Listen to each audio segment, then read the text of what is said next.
Guys welcome back to another video. तो guys इस video में हम लोग जिस कंपनी के बारे में डिस्कस करने वाले हैं तो उससे रिलेटेड काफ़ी बड़ी दो अपडेट्स निकल के आ रही है। तो गाइज सबको पता है कि ग्लोबल मार्केट में सेमीकंडक्टर्स की कितनी शॉर्टेज चल रही है और उस टाइम पे ये कंपनी डिसाइड करती है कि 60,000 करोड़ ये कंपनी इन्वेस्ट करेगी इन सेमीकंडक्टर्स। और ये न्यूज़ निकलने के 24 घंटे के अंदर अंदर प्रोमोटर्स की जो होल्डिंग है वो 1.19% के आसपास इंक्रीज़ हुई है। तो गाइज आप लोग ये सोच के चल सकते हो कि मंडे के दिन या तो फिर कल मतलब कल ये कंपनी स्काई रॉकेट हो सकती है। कंपनी की अगर डिविडेंड के बारे में बात करें, देखो कंपनी काफ़ी सही प्रॉफिट पोस्ट करती है क्वार्टरली रिजल्ट्स में एंड कंपनी डिविडेंड भी देती है। 9.25% के आसपास है कंपनी की डिविडेंड यील्ड। उसके साथ साथ अगर हम आप जैसे छोटे मोटे रिटेलर्स की होल्डिंग के बारे में डिस्कस करें, वो निकल के आ रही है 10% से भी काफ़ी कम। तो बेसिकली हम लोग इस वीडियो में 3 पॉइंट्स कवर करने वाले हैं। फर्स्ट पॉइंट इज कंपनी की फंडामेंटल एनालिसिस। यहाँ पे हम लोग देखेंगे कि कंपनी कौन सी है एंड कंपनी फंडामेंटली कैसी है for short term trading and long term investment. Second point is company की वॉल्यूम एनालिसिस। वॉल्यूम को एनालाइज करके हम लोग फ्यूचर ट्रेंड के बारे में अंदाज़ा लगाने की कोशिश करेंगे। And third point is technical analysis. यहाँ पे हम लोग देखेंगे कि कहाँ पे आप लोग बाय करके चल सकते हो एंड क्या रहेगी आप लोगों की स्विंग ट्रेडिंग के लेवल्स या तो फिर क्या रहेगी आप लोगों की टारगेट्स। तो गाइस बिना टाइम वेस्ट किए पहली पॉइंट की तरफ बढ़ते हैं और देखते हैं कि कंपनी कैसी है for short term trading and long term investment and actually company है कौन सी। तो गाइस देख सकते हो कंपनी का नेम है वेदांता लिमिटेड। कंपनी जो है वो zinc, lead, silver, copper, aluminium, iron and oil and gas मतलब नेचुरल रिसोर्स की प्रोडक्शन भी करती है, उसके साथ साथ सेल भी करती है। कंपनी जो है वो south Africa, India, Namibia, Ireland, Libya, UAE ये सब जगह पे फैला हुआ है। और ये सिर्फ मेन बिजनेस था कंपनी की, और भी अदर इनकम है कंपनी की। अदर बिजनेस देख सकते हो आप लोग, steel manufacturing, commercial, power generation, port operations in India, manufacturing of glass substrate in south Korea and Taiwan. मतलब बहुत ही फैला हुआ कंपनी है और बहुत ही बड़ी कंपनी है। कंपनी की मार्केट कैप देख के आप लोग को पता चल जाएगा। तो गाइस देखो 1,28,541 करोड़ की मार्केट कैप है कंपनी की। तो गाइस कंपनी के बारे में अगर और भी डिटेल में जानना है, कहाँ कहाँ पे कंपनी की प्लांट्स है, कौन कौन मेजर क्लाइंट्स है, कौन सी देश से कितनी कमाती है कंपनी, तो कंपनी के वेबसाइट में जाके जान सकते हो। कंपनी जो है वो BSE एंड NSE में लिस्टेड है। उसके बाद अगर स्टॉक की PE के बारे में डिस्कस करें, 6.72 की PE है कंपनी की। ROCE 19.7% के आसपास है। लास्ट 6 मंथ्स की जो रिटर्न है वो लगभग 30% के आसपास निकल के आ रही है। लास्ट 3 ईयर्स की जो सेल्स ग्रोथ है वो लगभग -1.5% के आसपास निकल के आ रही है। Return on equity 20.4%। Book value से हाई में ट्रेड कर रही है और एक साल में ठीक ठाक ये कंपनी रिटर्न देख के जा रही है। और ये रिटर्न से भी गाइस देखो, रिटर्न तो 100% प्लस है ही है, उसके साथ साथ डिविडेंड देखो 9.25% की डिविडेंड भी दे रही है कंपनी। फेस वैल्यू 1 रुपये की है। प्लेज परसेंटेज प्रोमोटर्स की होल्डिंग 100% प्लेज हो रखा है। उसके बाद अगर क्वार्टरली रिजल्ट के बारे में प्रोज एंड कॉन्स दिखाता हूँ मैं आप लोगों को। Company is expected to give good quarter, ये शायद दिसंबर क्वार्टरली के लिए यहाँ पे मेंशन किया हुआ है। हो सकता है सितंबर क्वार्टरली के लिए था, ये लोग अभी भी मतलब स्क्रीनर वाले अपडेट करना भूल गए। हो सकता है दिसंबर क्वार्टरली के लिए भी हो सकता है, सितंबर के लिए भी हो सकता है, लेकिन ignore this. Company has been maintaining a healthy dividend payout of लगभग 36%, जो कि काफ़ी सही है। और लास्ट 5 ईयर्स की जो सेल्स ग्रोथ है वो 6.5% के आसपास निकल के आ रही है। लास्ट 3 ईयर्स की जो रिटर्न ऑन इक्विटी है वो 7% के आसपास निकल के आ रही है। दोनों ही काफ़ी कम निकल के आ रही है compare to 5 years and 3 years. बाकी ठीक ठाक है। प्रोमोटर्स की होल्डिंग 99.99% प्लेज हो रखा है। उसके बाद क्वार्टरली रिजल्ट के बारे में डिस्कस करें तो गाइज यहाँ पे आप लोग देख सकते हो टोटली प्रॉफिटेबल कंपनी है। कभी कभार लॉस पोस्ट करती कभी कभार लॉस पोस्ट करती है company. Year on year basis पे अगर बात करें तो गाइज यहाँ पे आप लोग देख सकते हो करंट DTM में कतई जहर मतलब 18,570 करोड़ की प्रॉफिट दे रही है। अभी भी और 2 क्वार्टर्स की रिजल्ट इसमें ऐड होगी बिफोर 2022 की फाइनेंशियल ईयर की फाइनल रिजल्ट। तो गाइज आराम से 50 करोड़ प्लस की प्रॉफिट एक्सपेक्ट कर सकते हो फ्रॉम दिस कंपनी, क्योंकि 60,000 करोड़ ये कंपनी इन्वेस्ट कर रही है तो उसमें से भी तो प्रॉफिट आएगी ना। डिमांड कितना है सेमीकंडक्टर्स की, तो सेमीकंडक्टर्स तो यूं ही बिक जाएगी। मतलब देखो अगर सक्सेसफुली वो प्रोजेक्ट मतलब सक्सेसफुली बन जाती है, सक्सेसफुल हो जाती है प्रोजेक्ट, तो क्लाइंट्स की कमी नहीं है सेमीकंडक्टर्स के साइड पे। बैलेंस शीट तो गाइस कंपनी की जो डेब्ट है वो काफ़ी सही हद तक मेंटेन्ड है। कंपनी की बोरोइंग से 51,570 करोड़ की, रिजर्व से काफ़ी कम निकल के आ रही है। एंड रिजर्व कंपनी ने लास्ट क्वार्टर में मतलब मार्च एंड सितंबर के बीच में रिजर्व इंक्रीज हुई है, बट बोरोइंग्स डिक्रीज हुई है, जो कि काफ़ी एक अच्छी निशानी है कंपनी के बारे में। कैश फ्लोज अभी तो पॉजिटिव में ही होना चाहिए, क्योंकि कंपनी काफ़ी सही प्रॉफिट पोस्ट किया है इन सितंबर क्वार्टर, लेकिन रिजल्ट ऊपर से रिजल्ट भी काफ़ी सही है कंपनी के पास। हो सकता है पॉजिटिव में हो सकता है ना हो, क्योंकि कोई भी अपडेट नहीं है इसके रिगार्डिंग, तो कुछ श्योरली कह नहीं सकते। उसके बाद अगर शेयर होल्डिंग पैटर्न के बारे में डिस्कस करें तो गाइज यहाँ पे आप लोग साफ देख सकते हो 3 साल की कंपैरिजन में अगर देखा जाए तो प्रोमोटर्स की होल्डिंग 15% के आसपास इंक्रीज हुई है, 15.04% इंक्रीज हुई है। एफ की होल्डिंग डिक्रीज हुई है, डी की भी होल्डिंग डिक्रीज हुई है।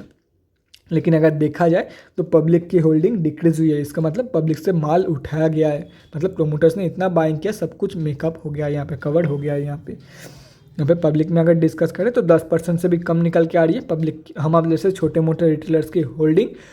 तो गाइस देखो, प्रोमोटर्स ने फिर से अपनी होल्डिंग इंक्रीज़ किया है रिसेंटली 1-2 दिन पहले, तो ये 10% देखो अभी अगर निकल के आए तो 9% के आसपास निकल के आएगी, और ये घट के 7-8% होगी हम आप जैसे छोटे मोटे रिटेलर्स की होल्डिंग। अभी हम लोग डिस्कस करते हैं कंपनी एक्चुअली फंडामेंटली कैसी रहने वाली है for short term trading and long term investment. तो गाइस देखो, अगर आप लोग शॉर्ट टर्म ट्रेडिंग करना चाहते हो तो बहुत ही बढ़िया है कंपनी आप लोगों के लिए। अगर आप लोग लकी रहे तो क्या पता आप लोगों को डिविडेंड भी मिल जाए अगर ठीक टाइम पे ट्रेड लेते हो तो। और अगर लॉन्ग टर्म के बारे में पूछते हो तो गाइस काफ़ी सही कंपनी है, आप लोग आराम से लॉन्ग टर्म के लिए इन्वेस्ट कर सकते हो, आप लोग को डिविडेंड भी मिल जाएगी, अच्छा खासा रिटर्न भी आप लोग को कंपनी के थ्रू मिल जाएगी। अभी हम लोग चलते हैं हम लोग के दूसरे पॉइंट पे, जो कि है वॉल्यूम एनालिसिस। तो चलते हैं एनएससी के वेबसाइट में और देखते हैं कि फ्राइडे के दिन क्या हुआ था मार्केट में। लेकिन उसके पहले मैं आप लोग को ये सब दिखा देता हूँ, जितने भी सारे मैंने न्यूज़ बोला है वो लेजिट सोर्स से ही है। ये टाइम्स ऑफ इंडिया से मैं आप लोग को फर्स्ट न्यूज़ दिखा रहा हूँ।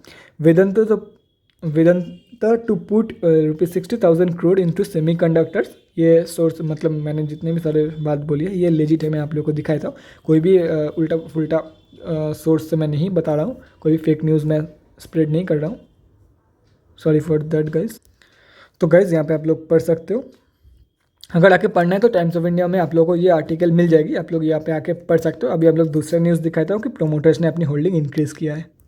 तो गाइज ये जो न्यूज़ है वो इकोनॉमिक टाइम्स को मतलब इकोनॉमिक टाइम्स पर आया है, देख सकते हो आप लोग। NSC BSC bulk deal with the promoters further increases stake by 1.19%। तो गाइज यहाँ पे साफ देख सकते हो, दोनों ही न्यूज़ आप लोग गूगल में सर्च करके पढ़ सकते हो, देख सकते हो। बॉट अंदर 4,43,43,139 शेयर्स और 1.19% देख सकते हो आप लोग। अभी आप लोग चलते हैं एनएससी के वेबसाइट में और देखते हैं कि फ्राइडे के दिन क्या हुआ था स्टॉक में। तो गाइज यहाँ पे आप लोग देख सकते हो कंपनी जो है वो निफ्टी 500 में लिस्टेड है। उसके साथ साथ अगर फ्राइडे के बारे में डिस्कस करें 60,96,013 क्वांटिटी ट्रेड हुआ है, जिसका वैल्यू लगभग 21,600 लाख रुपीज़ के आसपास निकल के आ रही है। पेंडिंग ऑर्डर क्वांटिटी के बारे में डिस्कस करें 1543 मतलब 1543 सेलिंग ऑर्डर पेंडिंग है 345.8 के प्राइस पॉइंट पे। डिलीवरी परसेंटेज 16.161 मतलब वॉल्यूम तो काफ़ी सही आई है, लेकिन खोखला है, अंदर से टोटली खोखला है। 30% से भी कम डिलीवरी परसेंटेज निकल के आ रही है, मतलब मेजॉरिटी ऑफ द ट्रेड जो है वो इंट्राडे में ही लिया गया है कंपेयर टू डिलीवरी ट्रेड्स। कोई भी बंदा राजी नहीं है कंपनी को होल्ड करने के लिए। और गाइस देखो, 2 बढ़िया न्यूज़ आई है कंपनी में, इसका मतलब इंट्राडे ट्रेड्स ले लेते हैं या तो फिर आंखें बंद करके मंडे को बाई कर लेते हैं, कंपनी स्काई रॉकेट होने ही वाला है। ये गलती मत करना। बहुत बार ऐसा होता है कि काफ़ी मतलब बढ़िया न्यूज़ आती है, लेकिन कंपनी जो है थोड़ी देर तक ऊपर रहती है, लेकिन उसके बाद 11-12 बजे तक ये कंपनी फिर से धूल चट के मतलब आसमान को छू के फिर से धूल चटने लग जाती है। जहाँ पे ट्रेड कर रही थी वहीं पे ट्रेड करती है कंपनी। तो इससे सावधान रहना आप लोग, और मतलब आंखें बंद करके बाई मत करना। देख लेना कि कंपनी कैसी ट्रेड कर रही है, क्या हो रहा है कंपनी में। हाँ क्या कंपनी में वॉल्यूम, देखो वॉल्यूम चेक करना, स्पेशली वॉल्यूम चेक करना। प्राइस बिल्कुल भी मत चेक करना, अगर वॉल्यूम सही आ रही है मोर देन एवरेज है तो ही एंटर करना, अदरवाइज एंटर मत करना। और अभी डिस्कस करते हैं कि कहाँ पे एक्चुअली आप लोग को बाय करना है वो पॉइंट। तो गाइज यहाँ पे आप लोग देख सकते हो एनएससी की डेली चार्ट खुली हुई है, 345 ऑलमोस्ट 346 रुपीज़ के आसपास ट्रेड कर रही है कंपनी, 0.52% अप थी फ्राइडे के दिन। तो गाइज जैसे कि मैं बोल रहा था, इतनी बढ़िया मतलब दोनों ही बहुत ही बढ़िया न्यूज़ है कंपनी के लिए। तो इतना बढ़िया न्यूज़ निकल के आ रही है तो अंधे की तरह मतलब आंखें बंद करके मंडे के दिन बाई मत करना। अगर आप लोग को देखो, काफ़ी बार ऐसा होता है कि बहुत बढ़िया बढ़िया न्यूज़ रहती है कंपनी में, लेकिन फिर भी कंपनी, हाँ जब स्टार्टिंग हुई तब तो बहुत ही बढ़िया परफॉर्म कर रही है कंपनी, लेकिन अगर देखा जाए तो 11-12 बजे तक कंपनी फिर से नीचे की तरफ धूल चट रही होती है। ठीक है, इसलिए मैं बोल रहा हूँ अंधे की तरफ बाय मत करना। बहुत ही बढ़िया न्यूज़ आई है तो आंखें बंद करके बाय कर लिया, जो होगा देखा जाएगा, तो गंदा फंसोगे आप लोग। मैं आप लोगों को यही रिकमेंड कर रहा हूँ। देखो कंपनी जो है काफ़ी दिनों से, ऑलमोस्ट मई के महीने से कंपनी जो है वो एक रेंज में ट्रेड कर रही है। इसके ऊपर अगर कंपनी ब्रेकआउट दे देती है तो आप लोग कंपनी को बाई करके चल सकते हो। इसके ऊपर ब्रेकआउट मतलब प्रॉपर ब्रेकआउट कंफर्मेशन या तो फिर रिट्रेसमेंट के बाद आप लोग बाई करके चलना for the targets of 418.25, 461, almost 504, 547.85, ये हो गया आप लोगों के टारगेट्स। और गाइस देखो, बीच में इंटर मत करना, चाहे जितनी भी बड़ी न्यूज़ आई है।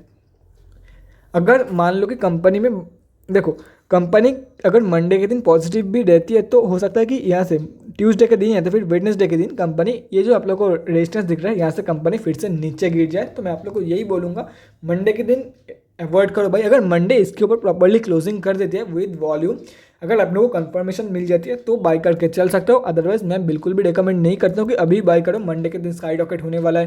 देखो गाइस, न्यूज़ तो बहुत ही बढ़िया है, लेकिन स्काई रॉकेट होने वाला है इसका कोई भी कंफर्मेशन नहीं है, क्योंकि मार्केट में बहुत एक्सपेक्टेशन नहीं, एक्सेप्शंस बहुत देखा जाता है मार्केट में। बहुत बार होता है कि जो एक्सपेक्ट किया था वो नहीं हुआ, एक्सेप्शंस रहती है मार्केट में। तो इसीलिए मैं बोल रहा हूँ इसके ब्रेकआउट हो जाना तो उसके बाद इंटर करो, ये सेफ रहेगा। बाकी देखो, अगर फिर भी मुझे पता है कि बहुत सारे लोग मंडे मार्केट खुलते ही अंधों की तरह बाय करेंगे without any confirmation, without anything. वो लोग ट्रैप्ड होंगे ही होंगे। देखो इस बार अगर ट्रैप ना हुए तो कोई ना कोई बार वो लोग ट्रैप्ड होंगे ही होंगे। न्यूज़ देख के एंटर करेंगे स्टॉक में विदाउट एनी टेक्निकल एनालिसिस, वो लोग ट्रैप्ड हो जाएंगे या तो फिर बहुत भारी लॉस करेंगे और फिर बोलेंगे कि स्टॉक मार्केट जुआ है। इतना तो सही न्यूज़ था, कंफर्मेशन था। कंफर्मेशन कहाँ था? Always follow the technicals in case of swing trading. Long term के लिए जा रहे हो तो फंडामेंटल ठीक है, बाकी swing trade and short term के लिए ऑलवेज फॉलो द टेक्निकल्स, और इंट्राडे के लिए स्पेशली। तो guys that's it for this video. अगले वीडियो में मिलते हैं गाइज, थैंक्स फॉर वॉचिंग। और गाइज अगर आप लोगों के मन में कोई भी डाउट या क्वेरी रहती है स्टॉक मार्केट या किसी भी स्टॉक से रिलेटेड, तो कमेंट सेक्शन में कमेंट करके मुझसे पूछ सकते हो, या तो फिर मेरे इंस्टाग्राम का लिंक आप लोगों को डिस्क्रिप्शन बॉक्स में मिल जाएगा, जाके वहाँ पर ही मुझे डीएम कर सकते हो for an one on one conversation. Thanks again for watching guys, bye guys and stay safe.